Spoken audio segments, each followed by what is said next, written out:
Hello students, welcome to lecture 4 of chapter 3, that is human reproduction. My name is Dr. Shubham Kaushik and I am senior biology faculty at PP Savani Center for Excellence. So till now we have covered male reproductive system, female reproductive system, and in this lecture we will proceed with गैमीटोजेनेसिस. ठीक है, तो गैमीटोजेनेसिस जैसे नाम से ही पता चल रहा है हमको, गैमीट कैसे फॉर्म होंगे उस चीज को हम लोग यहाँ पे डिस्कस करेंगे. उससे पहले हम लोग फीमेल रिप्रोडक्टिव सिस्टम का एक पार्ट जो है वो एसेसरी सेक्स ऑर्गन में आता है, वो कवर अप कर लेते हैं, दैट इज मेमोरी ग्लैंड. ठीक है, तो मेमोरी ग्लैंड जो है वो एसेसरी सेक्स ऑर्गन में आता है. ठीक है, तो mammary glands are present in females. ठीक है, it is a pair of contain which contains glandular tissue and fat. ठीक है, ये पेयर में होंगे और इसमें ग्लैंडुलर टिश्यू प्रेजेंट होगा एंड फैट प्रेजेंट होगा. Glandular tissue of each breast has 15 to 20 mammary lobes. ठीक है, तो ये जो आप यहाँ पर देख रहे हैं दीज आर मेमोरी लोब्स. ठीक है, कितने होंगे 15 to 20 containing cluster of cells called as mammary alveoli. ठीक है, और उनके अंदर ये जो है दैट इज मेमोरी एल्वुलाई. ठीक है, तो ऐसे 15 से 20 जो है हमारे लोब्स होंगे और उनके अंदर ये बहुत सारे मेमोरी एल्वुलाई प्रेजेंट होंगे. ठीक है, the cells of alveoli secrete milk. ये जो सेल्स हैं एल्वुलाई के वो जो है मिल्क सिक्रीट करेंगे. It is stored in the cavities lumen of alveoli, और ल्यूमन मतलब जो खाली स्पेस है उस कैविटी में वहां पे वो स्टोर होगा. ठीक है, मिल्क प्रोडक्शन जो है वो आफ्टर प्रेगनेंसी आफ्टर डिलीवरी होगा और वो जो है डिलीवरी के अराउंड 6 to 8 months तक होता है. ठीक है, मिल्क क्यों प्रोड्यूस होता है? जो यंग वन जो नया बच्चा पैदा हुआ है उसको कुछ इंपॉर्टेंट न्यूट्रिशन जो है वो मदर के थ्रू, कुछ एंटीबॉडीज और कुछ इंपॉर्टेंट न्यूट्रिएंट वो मदर जो है वो बच्चे को प्रोवाइड करती है. सो जो है breast milk is very very necessary for new born child. ठीक है, आगे चलते हैं. इसमें हम लोग the alveoli open into mammary tubules. ठीक है, तो जो एल्वुलाई है वो मेमोरी ट्यूब्यूल्स में ओपन होगा. The tubules of each lobe joins to form a mammary duct. ठीक है, several memory duct join to form a wider mammary ampulla which is connected to lactiferous duct through which milk is sucked out. ठीक है, तो ये path इसका बताया है कि मेमोरी एल्वुलाई में जो हम लोगों ने देखा यहाँ पे पीछे वाले विंडो में हम लोगों ने देखा, ये जो एल्वुलाई है यहाँ पर मिल्क बनेगा और इनके ल्यूमन में ही स्टोर होगा. फिर आगे कैसे बढ़ेगा तो वहां से मेमोरी ट्यूब्यूल में जाएगा. ठीक है, मेमोरी ये जो एल्वुलाई है यहाँ से वो मेमोरी ट्यूब्यूल में जाएगा. उसके बाद मेमोरी डक्ट में जाएगा, यहाँ पे दिख रहा है हमको. ठीक है, पहले मेमोरी ट्यूब्यूल, उसके बाद डक्ट, फिर उसके बाद जो आगे का पोर्शन है दैट इज मेमोरी एम्पुला, और एम्पुला के बाद लैक्टिफेरस डक्ट, और लैक्टिफेरस डक्ट से वो निप्पल के थ्रू जो है चाइल्ड उसको सक करेगा और वो जो है चाइल्ड के पास, चाइल्ड के माउथ में चला जाएगा. ठीक है, तो ये एक बेसिक डिस्क्रिप्शन है how milk is produce, where milk is produce और उसका पाथ क्या है. ठीक है, तो इसके पाथ के क्वेश्चन हमेशा आते हैं तो आपको याद रखने हैं. ठीक है, कि फर्स्ट मेमोरी एल्वुलाई में मेमोरी एल्वुलाई के सेल्स जो है वो मिल्क प्रोड्यूस करेंगे, फिर वो वहीं पर ल्यूमन में, उसके ल्यूमन में स्टोर होगा. जब वो काफी अमाउंट में प्रोड्यूस हो जाएगा तो फिर मेमोरी ट्यूब्यूल में जाएगा, वहां से मेमोरी डक्ट में जाएगा मिल्क, वहां से मेमोरी एम्पुला और फाइनली लैक्टिफेरस डक्ट तक पहुंचेगा, और उसके बाद चाइल्ड के सक करने के बाद निप्पल के through it will come out. ठीक है, तो ये बेसिक हम लोगों ने समझ लिया अबाउट मेमोरी ग्लैंड. ठीक है, उसके बाद हम लोग मेन टॉपिक इस लेक्चर का स्टार्ट करते हैं, दैट इज गैमीटोजेनेसिस. ठीक है, तो गैमीटोजेनेसिस में दो चीजें होंगी. जैसे हम लोगों ने मेल रिप्रोडक्टिव सिस्टम पढ़ा था, फीमेल रिप्रोडक्टिव सिस्टम पढ़ा था, उसी तरीके से हम लोगों को पहले स्पर्म कैसे बनता है उसको हम बोलेंगे स्पर्मेटोजेनेसिस, वो समझना है. और फिर हमको नेक्स्ट लेक्चर में समझना है कि एग कैसे बनता है, उसको हम बोलते हैं oogenesis. ठीक है, तो इस लेक्चर में हम लोग स्टार्ट करते हैं स्पर्मेटोजेनेसिस.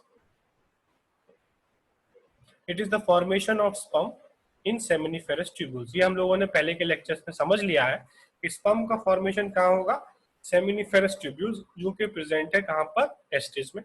ठीक है, स्टेजेस ऑफ स्पर्मेटोजेनेसिस. फर्स्ट है formation of spermatid. Spermatogonia, sperm mother cell produce spermatid. ठीक है, पहले स्पर्म मदर सेल से स्पर्मेटिड बनेंगे. ठीक है, और ये जो स्पर्मेटिड्स बनेंगे वो कन्वर्ट हो जाएंगे स्पर्म में. ठीक है, उसको हम बोलेंगे स्पर्मियोजेनेसिस. एक एक करके हम इन दोनों चीजों को समझते हैं. Formation of sperm which takes place in testis. ठीक है, इट इज कंपोज्ड ऑफ, कहाँ पर होगा, टेस्टिस में, टेस्टिस में कहाँ पर, सेमिनिफेरस ट्यूब्यूल में। Wall of seminiferous tubule is composed of germinal epithelium, ठीक है। तो जो वॉल है सेमिनिफेरस ट्यूब्यूल की, वहां पर जर्मिनल एपिथेलियम प्रेजेंट है। It contains special type of cell called primordial germ cells and these cells are called as start spermatogenesis, ठीक है। तो सेमिनिफेरस ट्यूब्यूल जो है, ध्यान से समझिएगा, सेमिनिफेरस ट्यूब्यूल जो है उसकी वॉल जो है उसको हम बोलते हैं germinal epithelium. Germinal means germ cells, मतलब रिप्रोडक्टिव सेल्स बनाएगी वो। वहां पे कुछ स्पेशल टाइप के सेल्स प्रेजेंट है जिनको हम बोलते हैं प्राइमोर्डियल जर्म सेल्स, ठीक है। प्राइमोर्डियल जर्म सेल से ही स्पर्मेटोजेनेसिस स्टार्ट होगा, ठीक है, समझ गए। उसके बाद beside these cells germinal epithelium contains some large size cells called as Sertoli cells, ठीक है। तो प्राइमोर्डियल जर्म सेल्स के अलावा इस लेयर में सर्टोली सेल्स भी प्रेजेंट है। Occurrence of Sertoli sales is the unique feature of mammalian testis, और सर्टोली सेल्स जो है सिर्फ हमको मेमेलियन टेस्टिस में मिलेंगे, बाकी ऑर्गेनिज्म में ये नहीं मिलने वाले हैं, ठीक है। Sertoli cells provide nutrition to developing sperm, ठीक है। तो developing sperm are embedded in cytoplasm of Sertoli cells and absorb nutrition, ठीक है। तो मान लो ये एक सर्टोली सेल्स है, तो डेवलपिंग स्पर्म जो है वो अपना मुंह इसमें गड़ाए रहता है। ऐसा नहीं कि स्पर्म को ये कोई दूर से खाना पहुंचा रहा है। जो स्पर्म का सेल है, स्पर्मेटिड जो है, वो अपना मुंह जो है ये सर्टोली सेल्स में अंदर धसाया रहता है और वहां से वो न्यूट्रिशन लेता रहता है। जब ये मैच्योर हो जाता है तब ये सर्टोली सेल से पूरी तरीके से बाहर आता है, ठीक है। तो ये स्पर्म जो है, डेवलपिंग स्पर्म जो है, वो अपना मुंह जो है, अपना हेड जो है, वो सर्टोली सेल्स में अंदर घुसाया रहता है, embedded in the cytoplasm. After maturation sperm comes out of Sertoli cells and liberate into seminiferous tubule. जब वो मैच्योर हो जाता है तब वो सर्टोली सेल से पूरी तरीके से बाहर निकलता है और वो सेमिनिफेरस ट्यूब्यूल में वो आगे बढ़ने लगता है, ठीक है। तो लिबरेशन ऑफ स्पर्म, लिबरेशन मतलब वहां से छूटना, वहां से रिलीज होना। सर्टोली सेल से स्पर्म का बाहर निकलने को हम बोलते हैं spermiation. Liberation of sperm from testis, testis से बाहर निकलने को हम बोलते हैं सेमिनेशन। और मेल बॉडी में से स्पर्म बाहर निकलते तो उसको हम बोलते हैं इजैकुलेशन। तो ये तीनों टर्म्स हमको याद रखने। और जब मैमेलियन स्पर्म मेल बॉडी से फीमेल के वेजाइना में ट्रांसफर किए जाते हैं तो उसको हम बोलते हैं इंसेमिनेशन, ठीक है।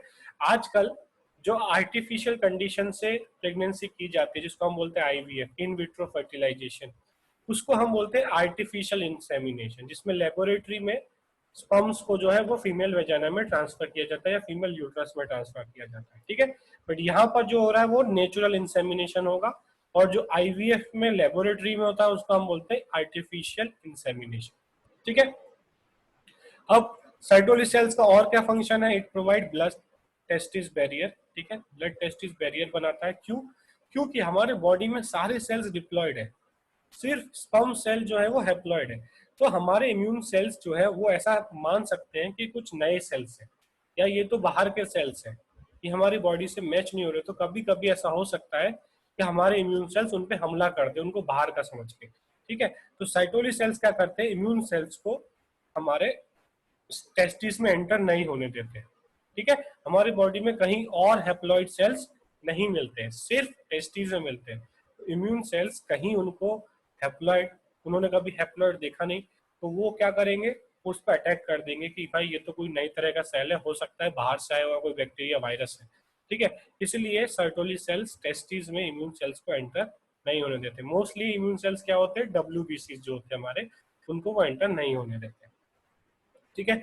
उसके बाद Sertoli cells function as an endocrine gland, ठीक है। एंडोक्राइन ग्लैंड मतलब वो कुछ हार्मोन सिक्रीट करते हैं, कौन कौन से, एंटी मुलेरियन हार्मोन। फर्स्ट है एंटी मुलेरियन हार्मोन। फंक्शन क्या है, function of this hormone is degradation of female gonads and male embryo, ठीक है। जब कोई मेल डेवलप हो रहा होता है तो उसमें फीमेल गोनोड डेवलप ना हो, तो वो इस हार्मोन का काम है, ठीक है। और वो सर्टोली सेल्स करते हैं, ठीक है। ऐसा ना हो कि एक मेल जो डेवलप हो रहा है उसमें टेस्टिस भी डेवलप हो जाए, सॉरी ओवरी भी डेवलप हो जाए, ऐसा नहीं होना चाहिए। अगर मेल डेवलप हो रहा है तो सिर्फ टेस्टिस डेवलप हो, फीमेल डेवलप हो रही है तो सिर्फ ओवरी डेवलप हो, ये भी ड्यूरिंग डेवलपमेंट देखा जाता है। और फीमेल गोनोड्स मेल में डेवलप ना हो, मेल में ओवरी डेवलपमेंट ना हो, वो काम जो है वो एंटी मुलेरियन हार्मोन करता है in the intra uterine life, हमारे डेवलपमेंट के टाइम पे जब हम मदर के वोम में है तभी वो कर देता है। उसके बाद inhibin hormone, function of this hormone is to control excess secretion of pituitary gland. And prevent over production of sperm. ठीक है, तो ये हम लोगों ने पहले भी देखा था एक चार्ट में कैसे हार्मोन रेगुलेट करते हैं। तो इनिमिन जो है ओवर प्रोडक्शन ऑफ स्पर्म को रोकता है। ठीक है, स्पर्म का प्रोडक्शन ज्यादा नहीं होना चाहिए, एक लिमिटेड अमाउंट में होना चाहिए। उसके बाद तीसरा hormone androgen binding protein. Function of this hormone is to concentrate testosterone. हमें पता है कि स्पर्म बनने के लिए जो हार्मोन जरूरी है उसका काम है, वो उसका नाम है टेस्टोस्टेरोन। तो टेस्टोस्टेरोन को कॉन्सेंट्रेट करना है कहाँ पर बनते हैं स्पर्म? सेमिनिफेरस ट्यूब्यूल में। ठीक है, तो वो काम कौन करेगा? Androgen binding protein. ठीक है, तो ये तीन जो है हार्मोन जो है काफी इंपॉर्टेंट है, इनके फंक्शन हमेशा याद रखने हैं। ठीक है, आगे चलते हम लोग इसको। अब हम लोग देखते हैं कि कैसे गैमेटोजेनेसिस होगी। ठीक है, तो सबसे पहले ये जो है हमारे स्पर्मेटोगोनिया है, जो हम लोग देखें यहाँ पे डायग्राम में अगर देखेंगे तो सबसे ऊपर जो है, ठीक है, ये जो जर्म लेयर है यहाँ पर प्राइमरी जर्म लेयर सेल्स मिलेंगे। ठीक है, जो टेस्टिस की वॉल है वहां पर हमें ये प्राइमरी जर्म सेल्स मिलेंगे। फिर वहां से स्पर्मेटोगोनिया बनेगा। ठीक है, उसमें माइटोसिस होगी। ठीक है, माइटोसिस होने के बाद क्या बना? Primary spermatocyte. ठीक है, ये जो हमें दिख रहा है ये प्राइमरी माइटोसिस हुआ, इसलिए 2n से 2n रहा। ठीक है, इसको हम बोल सकते हैं जर्म सेल। ठीक है, और उससे बने हमारे स्पर्मेटोगोनिया। स्पर्मेटोगोनिया से हमारा बना फर्स्ट टाइम माइटोसिस होके प्राइमरी स्पर्मेटोसाइट। ठीक है, अब हम यहाँ पे ध्यान देंगे, अब बना मियोसिस 1। ठीक है, मियोसिस हमेशा दो पार्ट में होता है, मियोसिस 1 एंड 2 हम लोग आगे पढ़ेंगे। ठीक है, आप लोग पढ़ चुके हो वैसे मियोसिस। तो मियोसिस 1 होता है, 2 होता है। तो मियोसिस 1 में हम देख रहे हैं यहाँ पर कि 2n से अब n हो गया। जो पिंक वाला हमको दिख रहा है दैट इज सेकेंडरी स्पर्मेटोसाइट, और वो n कंडीशन में, हैप्लॉइड कंडीशन में आ गया। तो मियोसिस 1 हुआ तो वो डिप्लॉइड से हैप्लॉइड हो गया, क्योंकि meiosis 1 is a reductional division and meiosis 2 is an equational division. तो मियोसिस 2 में क्या होगा? यहाँ पर n था तो n होगा बट डिवीजन होगा, तो मियोसिस 2 इज लाइक माइटोसिस। ठीक है, जितना पेरेंट सेल में था उसी में डॉटर सेल में सेम उतना ही क्रोमोसोम नंबर रहेगा। तो ये बने हमारे स्पर्मेटिड्स। ठीक है, तो फाइनली स्पर्मेटिड्स यहाँ पर हमारे बन गए। और स्पर्मेटिड्स जो है वो मैच्योर होने के बाद स्पर्मियोजेनेसिस, स्पर्मियोजेनेसिस क्या था? जब वो सर्टोली सेल से मैच्योर होकर बाहर निकलेंगे तब वो कहलाएंगे स्पर्मेटोजोआ या फिर स्पर्म। ये जो बने यहाँ पर, दीज आर मैच्योर स्पर्म। ठीक है, तो this is the process of sperm production, जिसको हम बोलते हैं स्पर्मेटोजेनेसिस। सबसे पहले प्राइमोर्डियल जर्म सेल होगा जो कि जर्मिनल एपिथेलियम होगा, जो हमारे सेमिनिफेरस ट्यूब्यूल है उसकी वॉल पे। ठीक है, यहाँ पर अगर हम डायग्राम में देखें यहाँ पे, तो यहाँ पर जो है प्राइमोर्डियल जर्म सेल्स होंगे, उसमें से कुछ सेल डिवाइड होके स्पर्मेटोगोनियम होंगे, उसमें माइटोसिस होगा तो बनेगा प्राइमरी स्पर्मेटोसाइट। यहाँ पर हम देख रहे हैं, देखो ये सेल डिवाइड हुआ तो बने प्राइमरी स्पर्मेटोसाइट, बाकी जो है वो बाद में डिवाइड होके बनाएंगे हमारे प्राइमरी स्पर्मेटोसाइट। अब प्राइमरी स्पर्मेटोसाइट में मियोसिस होगा, वो बनेंगे सेकेंडरी स्पर्मेटोसाइट्स। उसमें फिर से मियोसिस 2 होगा, वो बनेंगे स्पर्मेटिड्स जो कि हैप्लॉइड होंगे, और उनसे हैप्लॉइड स्पर्म बनेंगे बाय स्पर्मियोजेनेसिस। ठीक है, तो दिस इज द प्रोसेस। ठीक है, इसको हम लोग दूसरे डायग्राम में अगर देखें, इसको हम बोलते हैं गोल्गी फेज। यहाँ पर जो सेल है वो ऐसा रहेगा, जो स्पर्मेटोगोनिया है वो सेल ऐसा दिखेगा, स्पर्म जैसा नहीं दिखेगा। ठीक है, अब कैप फेज में क्या होगा? एक यहाँ पे न्यूक्लियस के ऊपर एक्रोसोमल वेसिकल हो जाएगा, जहां पर ऐसे एंजाइम्स प्रेजेंट है, लाइटिक एंजाइम प्रेजेंट है, जो एग में घुसते समय स्पर्म को काम लगेंगे। ठीक है, तो एक्रोसोम का फंक्शन क्या है? जब स्पर्म एग से मिलेगा तो उसमें उसको घुसने के लिए एग वॉल को तोड़ना पड़ेगा। तो एक्रोसोम ऐसे हथियार लेके निकलता है जो हमें आगे एग की वॉल को तोड़ने में काम आएंगे। ठीक है, उसके बाद न्यूक्लियस जो है वैसे डिवाइड हो गया, यहाँ पर कन्वर्ट हो गया, और यहाँ से एक एक्सटेंशन स्टार्ट हुआ जिसको हम बोलेंगे टेल। ठीक है, तो यहाँ पर एक्रोसोमल फेज में एक्रोसोमल कैप यहाँ पर डेवलप हो गई, पीछे न्यूक्लियस हो गया, और ये मिडिल पार्ट बनेगा। ठीक है, ये जो है मैच्योर स्पर्म का मिडिल पार्ट बनेगा। धीरे धीरे जब मैच्योर होगा तो स्पर्म कुछ इस तरीके से दिखेगा। ये यहाँ पे एक्रोसोम, ये हेड, ये मिडिल पोर्शन, और ये उसका टेल। ये हम लोग आगे के डायग्राम्स में भी देखेंगे कि स्पर्म कैसा दिखता है। ठीक है, तो प्राइमरी स्पर्मेटोसाइट जो है वो सेकेंडरी स्पर्मेटोसाइट में कन्वर्ट हुआ, प्राइमरी स्पर्मेटोसाइट बनाया 4 स्पर्म। ठीक है, हम लोग पीछे डायग्राम में अगर देखें तो यहाँ पर एक सेल जो है स्पर्मेटोगोनिया से हमको कितना मिला? 4 स्पर्म हमको यहाँ पर मिले। ठीक है, एक स्पर्मेटोगोनिया सेल से हमको 4 स्पर्म मिले। ठीक है, आगे चलते हैं इसमें। After spermiogenesis sperm had become embedded in the Sertoli cells, then they are released from seminiferous tubules, it is called as spermiation। ठीक है, स्पर्मियोजेनेसिस के बाद जब वो सर्टोली सेल से निकल जाएंगे उसको हम बोलेंगे स्पर्मिएशन। ये टर्म्स हमने पहले पढ़ लिए हैं। ठीक है, हॉर्मोन्स क्या क्या रोल प्ले करेंगे यहाँ पर स्पर्मेटोजेनेसिस में? हाइपोथैलेमस पिट्यूटरी पे एक्ट करेगा। ठीक है, और पिट्यूटरी सिक्रीट करेगा दो गोनेडोट्रोपिन हार्मोन्स को। फर्स्ट है एलएच, दूसरा है एफएसएच। एलएच एक्ट करेगा लेडिक सेल्स में, जो सिक्रीशन करेगा एंड्रोजेंस का, और वो स्टिमुलेट करेगा स्पर्मेटोजेनेसिस का। एफएसएच जो है वो पिट्यूटरी से आया, ये एक्ट करेगा सर्टोली सेल्स पे, और ये सर्टोली सेल्स को बोलेगा कि तुम अपने हार्मोन सिक्रीट करो, जो हम लोगों ने अभी पढ़े थे कि सर्टोली सेल्स कौन कौन से हार्मोन सिक्रीट कर रहा है। ठीक है, तो बोथ लेडिक सेल्स को और सर्टोली सेल्स को दोनों जो है वो ब्रेन कंट्रोल करेगा by the help of pituitary and hypothalamus. ठीक है, हाइपोथैलेमस बॉस है और उसके नीचे आता है पिट्यूटरी, और पिट्यूटरी जो है कंट्रोल करता है हमारे लेडिक सेल्स को एलएच के थ्रू और सर्टोली सेल्स को एफएसएच के थ्रू। ठीक है, तो ये दोनों हार्मोन कहाँ कहाँ एक्ट करते हैं ये हमको याद रखना है। ठीक है, अच्छे से याद रखना है क्योंकि ये हार्मोन फीमेल में भी आने वाले हैं। ठीक है, तो वहां पर हमें कंफ्यूजन ना हो, इसलिए हम उसको अच्छी तरीके से याद रख लें। अब यहाँ पर आता है structure of sperm.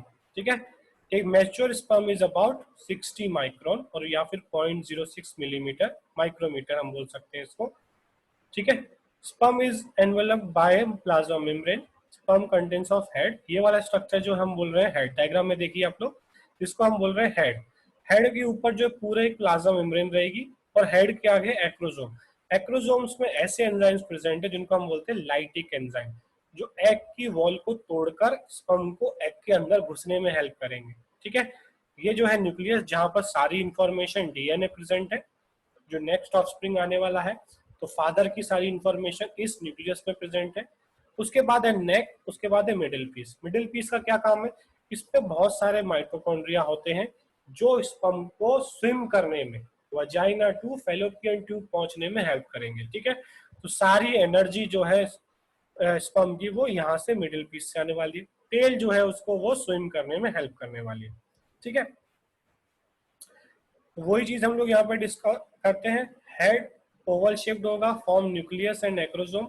Acrosome is found from Golgi complex, it contains lytic enzyme, behind the head is a neck. ठीक है, तो एक्रोसोम में क्या होगा? लाइटिक एंजाइम्स होगा। Middle piece composed of axial filament surrounded by mitochondria and cytoplasm. तो middle piece किससे बना? Mitochondria, cytoplasm. ये जो माइटोकॉन्ड्रिया होते हैं इनको नबरकन शीट भी बोलते हैं। ठीक है, ये बहुत इंपॉर्टेंट है, ऐसा क्वेश्चन भी आ सकता है, वेयर निबरकन शीट इज प्रेजेंट। तो जो मिडिल पीस में माइटोकॉन्ड्रिया उन्हीं का नाम है निबरकन शीट। वो क्या करेंगे? Produce energy for sperm motility. ठीक है, तो ये स्पर्म मोटिलिटी के लिए एनर्जी प्रोड्यूस करेंगे। टेल जो है वो सेंट्रल एक्सियल फिलामेंट प्रेजेंट होंगे वहां पर। Sperm moves in a fluid medium and female genital tract by the undulating movement of tail. तो टेल जो है वो ऐसे मूव करेगा और उसकी वजह से स्पर्म जो है वो आगे मूव करता जाएगा इन द फैलोपियन ट्यूब। ठीक है, उसके बाद human male ejaculate about 200 to 300 million sperm during a quarter. एक बार में जो है इतने जो है स्पर्म जो है वो इजेकुलेट होते हैं फ्रॉम मेल, 200 to 300 मिलियन। और normal fertility at least 60% of sperm must have normal shape, और 60% का नॉर्मल शेप होना चाहिए तभी फर्टिलाइजेशन हो पाएगा। 40% ऑफ देम, 60% में से 40% जो है वो विग्रस मोटिलिटी शो करेंगे, मींस वो तेजी से मूव करेंगे आगे, तभी जो है वो जो है फर्टिलाइजेशन होने के चांसेस बढ़ते हैं। ठीक है, तो यहाँ पर हम लोगों ने ये स्पर्मेटोजेनेसिस वाला टॉपिक कवर अप कर लिया। नेक्स्ट लेक्चर में हम लोग स्टार्ट करेंगे oogenesis, मींस फीमेल एग कैसे प्रोड्यूस होता है। तो ये आप अच्छी तरीके से नोट्स बना लीजिए और जो भी टॉपिक में डाउट है वह व्हाट्सएप पे हमसे पूछ लीजिए। ठीक है, थैंक यू।